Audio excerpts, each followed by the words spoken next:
So you own a commercial building which you rent out, and your insurance company is asking that your tenants have general liability insurance and that they name you as additional insured.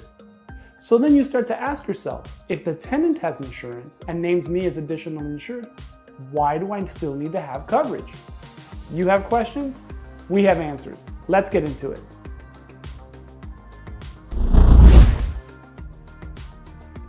To better understand why it's important as a commercial landlord to have your own general liability insurance policy, you first have to understand what it means to be additionally insured on your tenant's policy.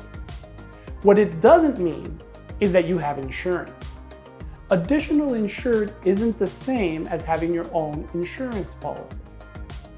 Basically, additional insured means that if the tenant causes bodily injury or property damage to a third party, and that you get brought into that lawsuit simply because you're the landlord, their insurance policy will also defend you. But the key is that the tenant had to have been negligent in a claim that you were also named in solely because you are the landlord of the premises where it occurred. Anything other than that, the additional insured status won't provide coverage to you. There are lots of situations where the tenant may not be negligent and they only name the landlord in a claim. One is if the claim happens to result from something that's the landlord's responsibility. So think something like a pothole in the parking lot, uneven surfaces in the sidewalk, or if something happens to fall off the roof and hurt somebody. In those situations, the claim or lawsuit might only show up for the landlord and never even involve the tenant. I've seen plenty of those during my time in insurance. Another situation is, what if what happened wasn't covered by the tenant's liability insurance policy? As an example, if the person that tripped and fell in that pothole, what if they were an employee of the tenant? Commercial general liability policies specifically exclude the employees of the insured getting hurt and being covered by the policy. So the tenant's general liability wouldn't respond if their employee fell outside, and the employee might be suing you as landlord because they said it was your responsibility to fix that pothole. Now, of course, if the tenant has workers' compensation insurance and that employee was working, there may be some coverage there for that employee through the tenant's workers' compensation policy.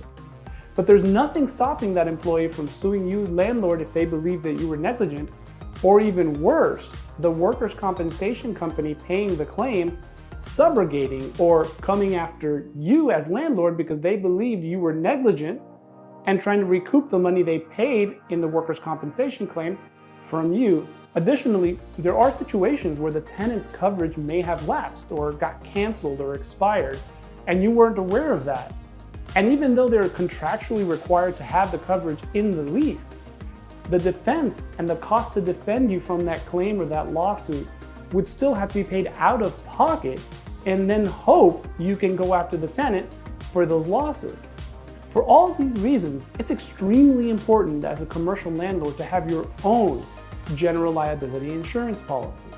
Now keep in mind that your general liability insurance policy will still require that your tenants carry insurance and that they name the landlord as additional insured. So that part of your business isn't going to change.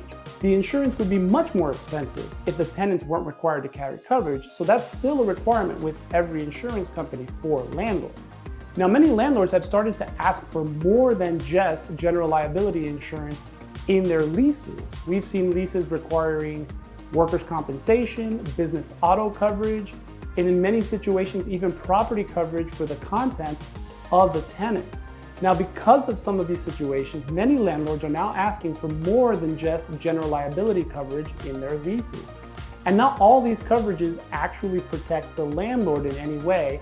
Mostly they protect the tenant, but because there's coverage in place, it can definitely alleviate some of the possible fallback on the landlord. And some of these are workers' compensation, property coverage for the contents so that the tenants have coverage on their property, or business auto coverage if there's any loading or unloading going on the premises. Now keep in mind that the more insurance you ask for, it's the higher cost to your tenant. So you have to keep that as part of the ratio when you're making the decision as to how much rent is, what kind of tenant you expect to have, how long it may take to replace a tenant, because not all tenants have the coverages that you're asking for. Also keep in mind that not all insurance is created equal. So it's important that you discuss with your independent insurance agent the coverages that you're looking for and the coverages that you have to make sure that they're protecting you as landlord and that the requirements that you're asking of your tenants fulfill that insurance company's requirements. If you don't have an independent insurance agent or you're looking for a second opinion, feel free to reach out to us at www.dopazoinsurance.com. There you'll be able to text, email, ask a question online, fill out one of our forms and start getting a quote right there. Find more informational videos and blogs just like this one. If you found this information useful, please share this video with someone who you think might need it. You'd also do me a great honor if you hit that subscribe button. You'll get notified of additional future videos, not just insurance. We also have a little fun too. Thank you.